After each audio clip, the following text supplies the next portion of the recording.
What's going on, astronaut plumbers and bunnymen? Today I'm going to be talking about a game near and dear to me. While it wasn't the first game I ever played on Game Boy, that was my mom's copy of Tetris.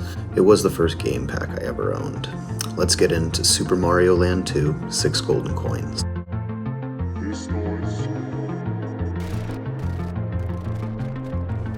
The year was 1992. My mother was in nursing school, and she just won a $500 scholarship for an essay she'd written. I was 8 years old. My brother and I had just both been told that we were about to receive $75 each to spend on whatever we wanted. Adjusted for inflation, that's about $156 in modern money. Adjusted for being a child, that's about $1 bajillion. Or it may as well just have been a voucher redeemable for one Game Boy, and the game of my choosing, because I knew exactly where that money was going. I still remember the drive to the store. It was one of those dark Northwest nights where 5 p.m. and midnight are the same pitch black. The kind of cold where you fog up the window with your breath and use your fingertip to draw something in it. I knew exactly what I was after. I'd seen the commercials every afternoon for months. Nintendo had been brainwashing me. Literally. Obey me, Wario. We rushed to the electronics section, and after that every moment inside the store was a blur. On the drive home, I took advantage of every bit of light that came through the back window. Each passing street light was a chance to read another line of text off the box, usually out loud. Finally, we got home, and I can't recall what was for dinner that night, but I still remember sitting at the kitchen table in our apartment and turning my very own Game Boy on for the first time. The chime as the logo splashed across the screen, the inviting sign telling me that Super Mario Land 2 was waiting for me. A few seconds later, I was shooting down the B-pipe to start my own adventure and was never coming back, at least not until bedtime. I think my mom let us stay up until 10 that night. She was reading the instructions for her new CD player, so I think it worked for everyone. Looking back at Super Mario Land 2 30 years later, it's easy to see how I was so mesmerized. The first Super Mario Land was impressive for 1989, but creating a handheld Mario experience required making a lot of sacrifices, and by 1992 it was quickly looking outdated. Nintendo's R&D 1 team was busy working on the next Mario game for Game Boy. The story would even set the game right after the events of the first Super Mario Land, making 6 Golden Coins stand out as a rare direct sequel in the Mario franchise. While the first game looked like a portable version of Super Mario Bros., 6 Golden Coins featured new music and big detailed sprites that made it feel like a portable version of Super Mario World. If you want to know more about the development cycle of the game, there's a really great video from the gaming historian that I'll put a link to in the description. He covers the whole series. In addition to the visual upgrades, 6 Golden Coins included power-ups new and old. This was the familiar Fireball's first handheld appearance, although it looked a little different. There was also a brand new Bunny Mario power-up that let the player slow their fall by pressing A, which could be used to glide around. It kind of plays like a stripped-down version of the Raccoon power-up from Super Mario Bros. 3. The spin jump from Super Mario World was also included, rounding out a set of mechanics that put this game leaps and bounds ahead of its predecessor. Other than that, this game uses the same familiar control scheme as past Mario titles, making it easy to jump into back then and today. The first level, the Mushroom, pits players against some familiar foes, but after that, things really take off. There are a ton of new enemies, and for many of them, 6 Golden Coins is their only appearance, like Nintendo's big middle finger to Sega, Spiny. Or Masked Ghoul, who would certainly get a cease and desist from the folks at Paramount these days.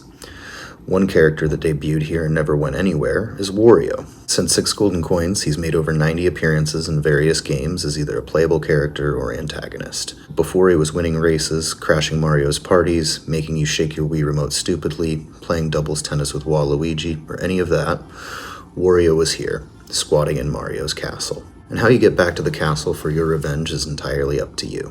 After the Mushroom level, the map is wide open and you're free to move between zones. You can even take a break to do some gambling while you walk around.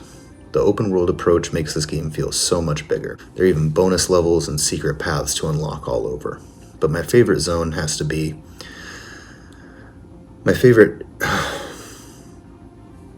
I was having such an easy time writing up until now. I kept trying to finish that sentence, but I couldn't pick a favorite, not even after replaying this entire game.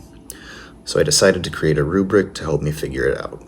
Since it's 6 Golden Coins, I decided to judge each zone based on 6 criteria. And since there's 2 sides to every coin, I broke each one of these down into 2 subcategories. First, I graded each map according to its design, focusing on things like if it sets up the player for the area they're about to explore and does it look cool. This category is worth up to 5 points. Second, I gave each zone 1 point per level. I didn't count secret levels, just the ones displayed from a fresh save file. Next, I looked at level design, giving up to 5 points for the general aesthetic. I also graded each zone's sense of theme on that same scale. A good-looking game doesn't mean anything if it's not fun, so the third category was gameplay. Overall, this game is pretty easy, so I didn't judge difficulty. Instead, the first category is satisfaction. Did it feel good to play? Again, worth 5 points. Then I rated mechanics, looking for interesting uses of different physics and power-ups.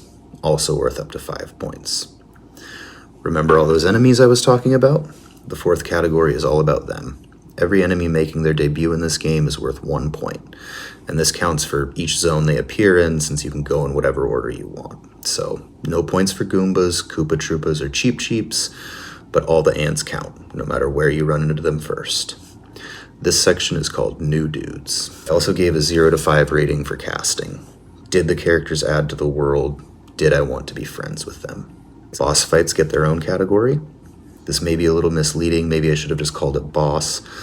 Part of what makes 6 golden coins easy is most of the bosses aren't very hard to spam to a quick victory. While they all theoretically have unique patterns you have to learn and follow, most of the boss fights can be handled with some frantic jumping. There's a link to a speedrun in the description as well if you don't believe me. A lot of these guys can be handled in seconds.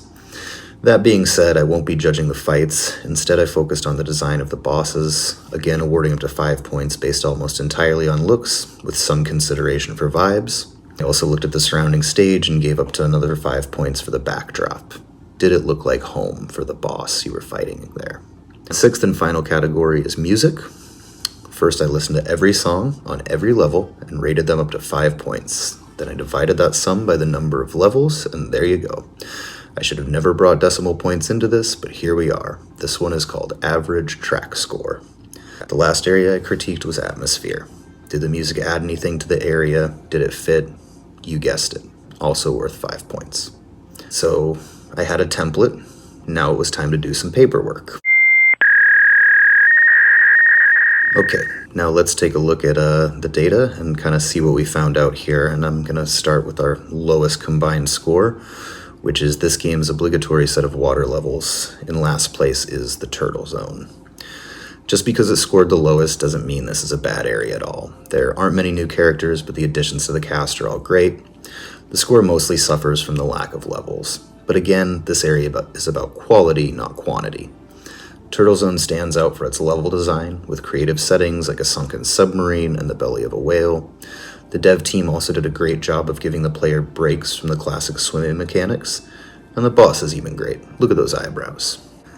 And the boss fight is a great place to start talking about an area that barely scored higher. Next up, the Mario Zone.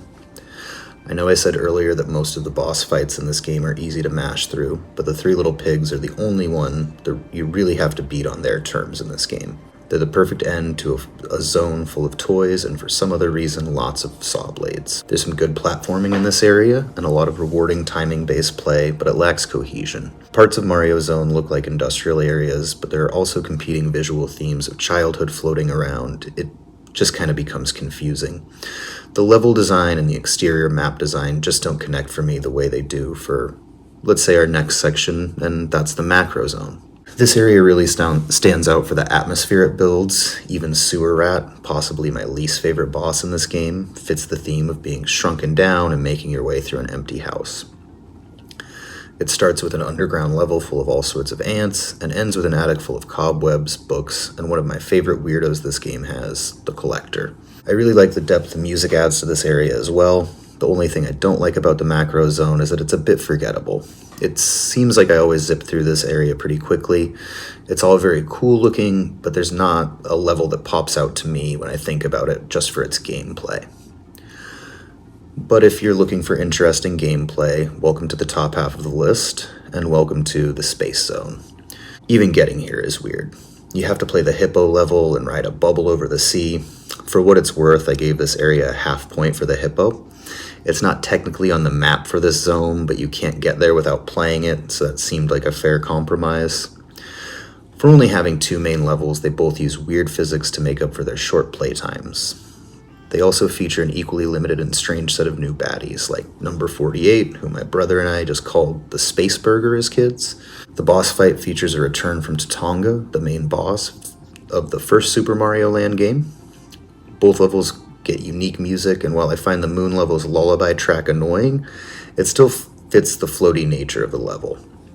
And if you've ever watched a GDQ run of this game, you know the star song far too well. While I didn't give any points for secret levels, there is one in the space zone that turns the moon's smile into a frown, which makes it one of my favorite maps in the game. But the best map award goes to the runner-up, the tree zone. While there's no set order for playing these areas, this is the beginning for current speedruns, and I think a lot of kids playing this one for the first time when it launched. It's the first area I remember exploring. It's close to the mandatory mushroom level, and the manual featured a lot of the enemies from the first few levels of Tree Zone. That's where this area really stands out, is the abundance of new characters. The first few levels alone establish that this game isn't just going to be turtles and Goombas. And the map presents a fork in the road after just 2 levels, which I think is a great way to encourage players to be creative and explore. On the right side of the fork is one of my favorite levels, Honeybees. It's one of the most tightly themed stages in the Mario Kingdom, with awesome backgrounds and a whole series of new bee enemies. From the egg to Mara, all the way to the skull bee, it's like some sort of Pokemon evolution line, but years before. The only thing I don't care for in the Tree Zone are the repetitive music choices and the boss. There's nothing wrong with the bird, but there's nothing right with it either. It's just a forgettable boss, capping off an otherwise enjoyable cast of characters. But my favorite cast of characters definitely belongs to our winner, with a high score of 61.75. It's the Pumpkin Zone. This area scored highly in every category. There's loads of new enemies, including American horror icons like Jason and Dracula, as well as a whole set of baddies based on Japanese yokai. Combine that with a spooky soundtrack and an enticing overworld map, and you've got a winner. The gameplay and level design are on point too. Pumpkin Zone has it all, from swimming to jumping across rooftops, and even some familiar ghost house action. The boss design isn't my favorite, but the backdrop is full of detail, and the manual illustration of the witch kind of looks like an early Waluigi design. This area leans into its theme, and that's ultimately what makes it my favorite. I've played a lot of Mario games, and I've been worrying about which direction I'm facing when a boo is in the room since long before I played 6 Golden Coins. So I've forgotten most of those levels. But dodging Barra's tongue and memorize the timing to jump on Caracaras, or as we used to call them, those umbrella guys, is still as memorable to me as it was in the backseat of my mom's car. So I picked a favorite. But how does it play? This game was built for the original DMG Game Boy, so other than some minor ghosting and general DMG stuff, it plays great. As always, the Game Boy Color is a slight upgrade, and the Game Boy Advance SP still has a light, so small buttons are not. It's my everyday carry. This game is a classic, and I think it's a great addition to any collection. While I don't have my original copy, this Japanese cartridge I bought a few years back has been treating me fine. Remember, Game Boy is region-free. It was a very popular game with lots of copies in circulation, so pick up a copy if you don't have it, but don't let anyone gouge you on the price. Unfortunately, with the closure of the Nintendo 3DS shop, until it's available on Switch, you're going to have to get it on Game Boy or play it on an emulator. And even if you go that route, you oughta. 6 Golden Coins is a must-play for anyone who's a fan of Mario games, or the Game Boy, or Halloween, or Wario, or Boxing Sharks, or linear sequels, or Zero Gravity Pufferfish, or Flailing Tails, or Bopping Toadies.